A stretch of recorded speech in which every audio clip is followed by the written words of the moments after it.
বন্ধুরা, রুমাস কিচেনে সবাইকে স্বাগত জানিয়ে আজকে রেসিপি শুরু করছি। আজকে কিন্তু আমি আপনাদের দেখাবো হায়দ্রাবাদি পনির মশলা। হায়দ্রাবাদি পনির মশলা করতে পনির তো অবশ্যই লাগছে। এখানে 300 গ্রাম পনির নিয়েছি আমি, আর নিয়েছি একটা বড় পেঁয়াজ একটু মোটা মোটা করে কেটে নিয়েছি, আর নিয়েছি দুটো কাঁচা লঙ্কা, একটা ছোট টমেটো, একটু গাজর, আর কাজু নিয়েছি 1 চামচ মতো, নিয়েছি এক কোয়া নিয়েছি রসুন, আর 1 ইঞ্চি মতো আদা নিয়েছি, একটু ছোট ছোট করে পিস করে নিয়েছি।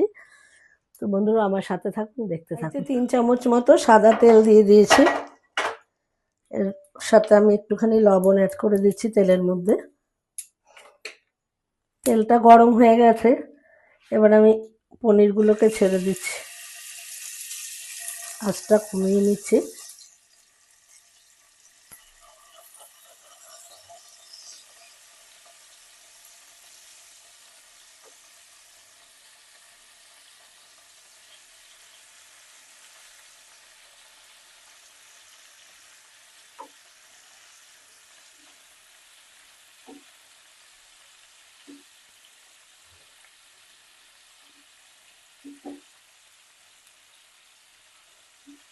একটু হালকা করে ভেজে তুলে নেব। বন্ধুরা, পনিরটা কিন্তু আমার ভাজা হয়ে গেছে, এরকমই হালকা ভাজা। আমি একটু গরম জলের মধ্যে এটাকে ভিজিয়ে রেখে দেবো এখন, তাহলে পনিরটা খুব সফট থাকবে, হার্ড হবে না। যদি শুকনো রাখি শক্ত হয়ে যাওয়ার চান্স থাকে। এবার একে একে এগুলোকে তুলে নিচ্ছি। তেলের মধ্যে আমি দিয়ে দিচ্ছি পেঁয়াজ। এই সমস্ত উপকরণগুলো আমি একটুখানি হালকা ভেজে তুলে নেব, নিয়ে মিক্সিতে পেস্ট করব ঠান্ডা করে আর কি, গরম কিন্তু অবশ্যই মিক্সিতে দেবেন না। দুটো কাঁচা লঙ্কা ব্যবহার করছি, দিয়ে দিচ্ছি টমেটো, দিয়ে দিচ্ছি আদা কুচি, রসুন, কাজু বাদাম আর গাজর।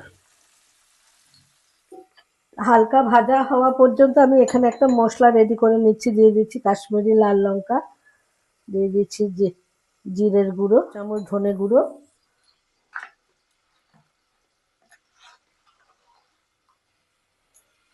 দিয়ে দিচ্ছি একটু হলুদ গুঁড়ো,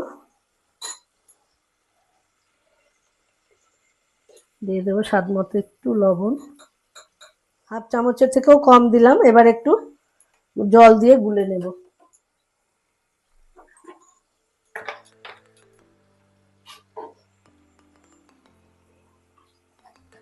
মিষ্টিটাও আমি এর মধ্যে অ্যাড করে দিচ্ছি।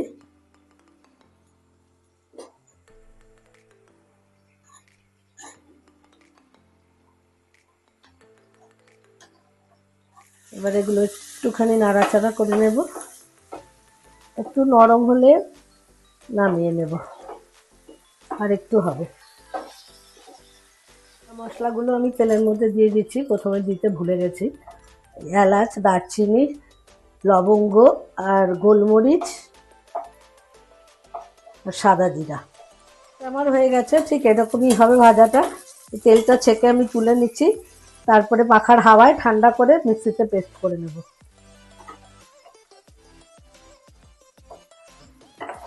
একই তেলের মধ্যে অল্পই আছে, 1 চামচ মতো তেল এর মধ্যেই আমি দিয়ে দিচ্ছি পেস্ট করা মশলাটা।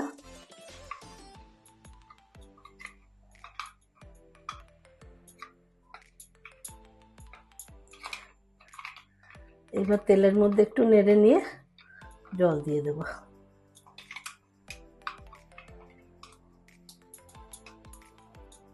ধুয়ে জলটা দিয়ে দিচ্ছি, ভিজিয়ে রাখা মশলাটা।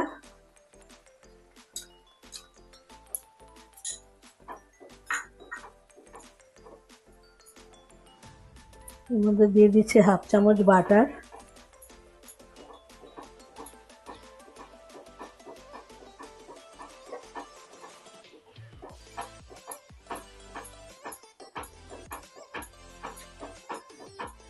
মশলাটা কষিয়ে নিয়ে এবার পনিরটাকে দিয়ে দেব।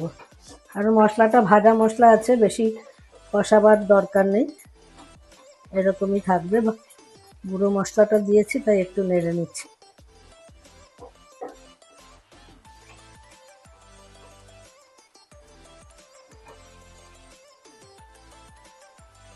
এবার পনিরটা অ্যাড করে দিচ্ছি।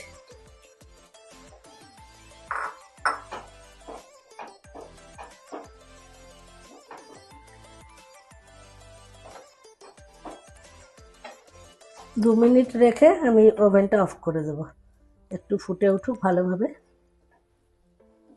কাসুরি মেথি অ্যাড করবো এখন। এবার একটু কাসুরি মেথি হাতে ক্র্যাশ করে দিয়ে দিচ্ছি।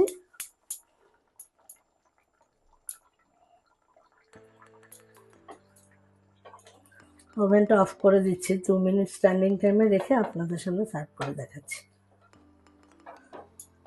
বন্ধুরা, হায়দ্রাবাদি পনির মশলা কিন্তু আমার একেবারে রেডি। আর এটা কিন্তু রুটি, পরোটা, নান আর এইসব জাতীয় জিনিস দিয়েই কিন্তু খেতে ভালো লাগবে। তো আপনার চয়েস মতো জিনিস আপনি ট্রাই করবেন, বাড়িতে একদিন ট্রাই করুন, দেখুন। রাত্রে ডিনারের সাথে কিন্তু বেশি ভালো লাগবে খেতে। তো সেটা আপনার চয়েস। ভালো লাগলে কিন্তু লাইক, শেয়ার, পেজটা ফলো করতে ভুলবেন না। এবং ইউটিউব চ্যানেলের বন্ধুদেরও একই অনুরোধ রইল, সাবস্ক্রাইব করে আমার পাশে থাকবেন। সবাই ভালো থাকবেন, সুস্থ থাকবেন। ভিডিওটা এখানে শেষ করছি। টাটা।